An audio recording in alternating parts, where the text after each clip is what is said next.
I held my friend's mother's hand, and we lay down on the bed together.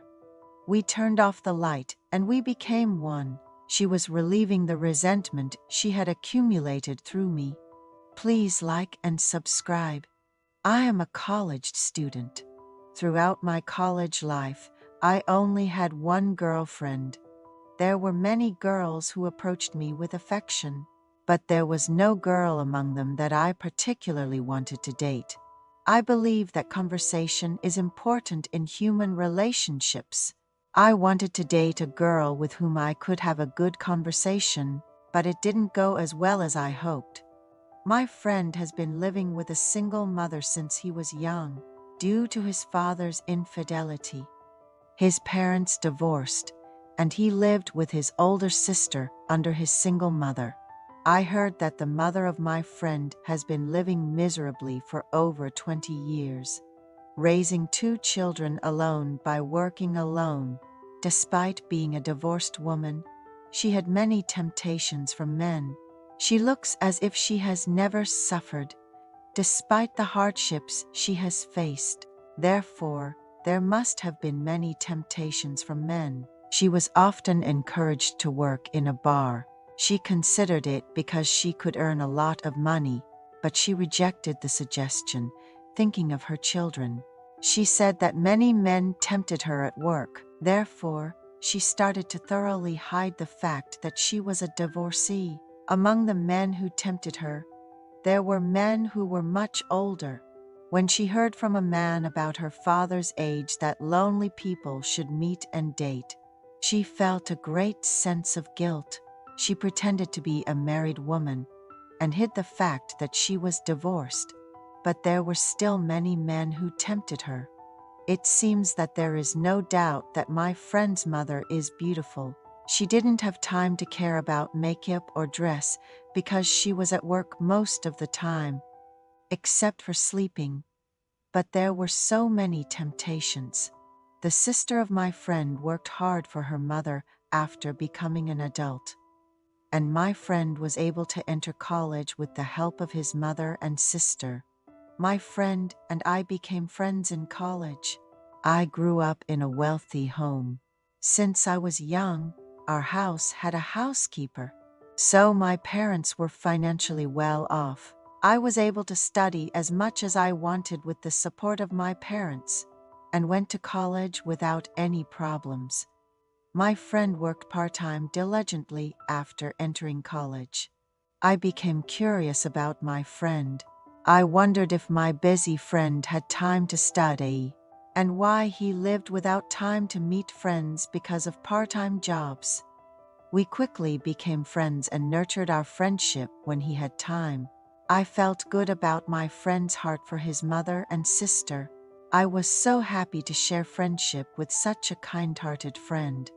My friend always told me that he was grateful to me. When I asked what there was to be thankful for between friends, he said he was thankful that I became a friend with him, who was busy with part-time jobs.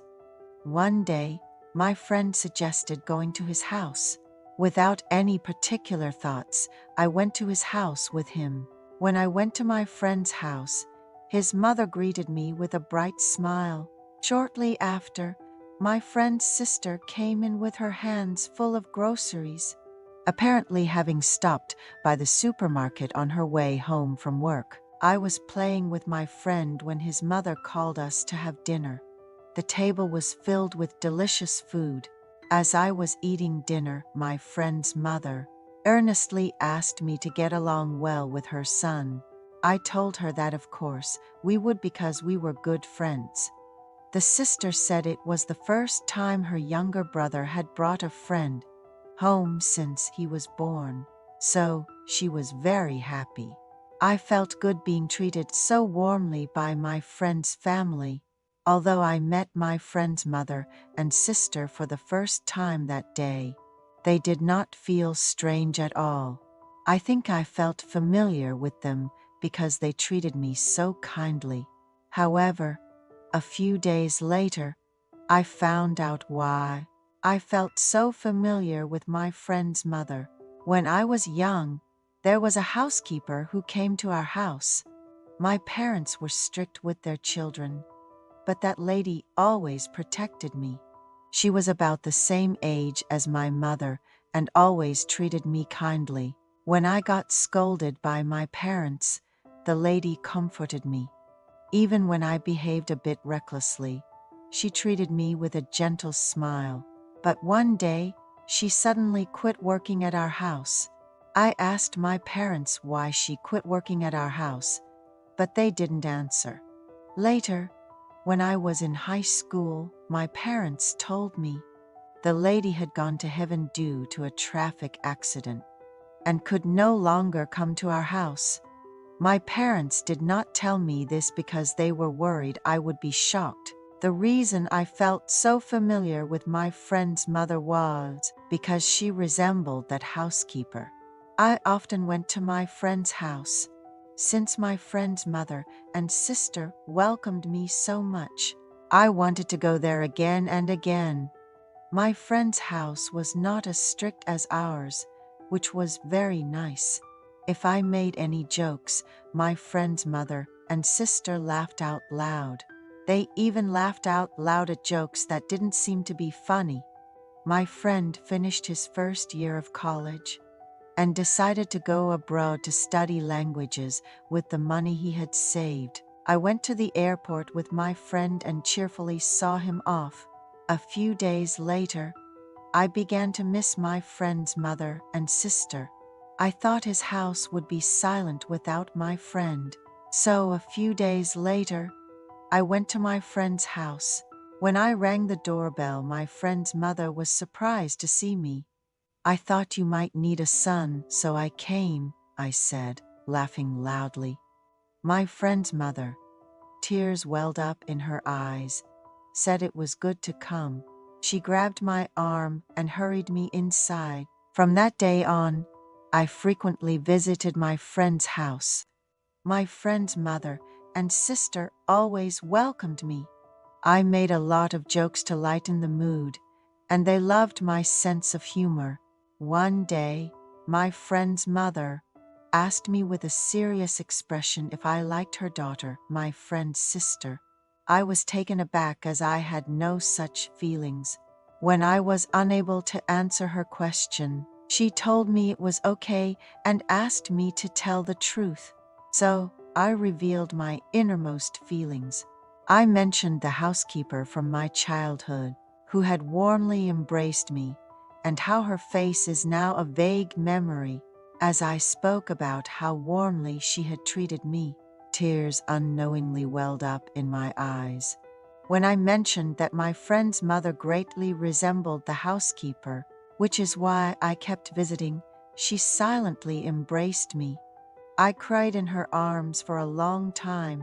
She kept apologizing to me, saying she thought I was always a cheerful person and wasn't aware of my painful past. She mentioned how she wished she had a playful son like me because her own son was very taciturn. She had been expecting me to visit often and make her laugh, despite not realizing I had such a painful past. She was grateful that I visited often and made the house lively.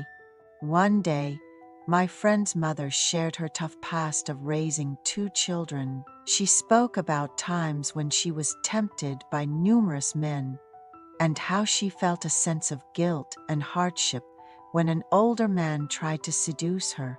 She mentioned how she had to fend off these temptations while only thinking about her children and how lonely she had been.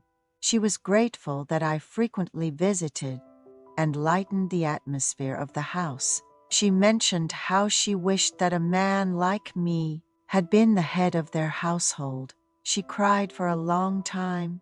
All I could do was sit next to her and pat her shoulder.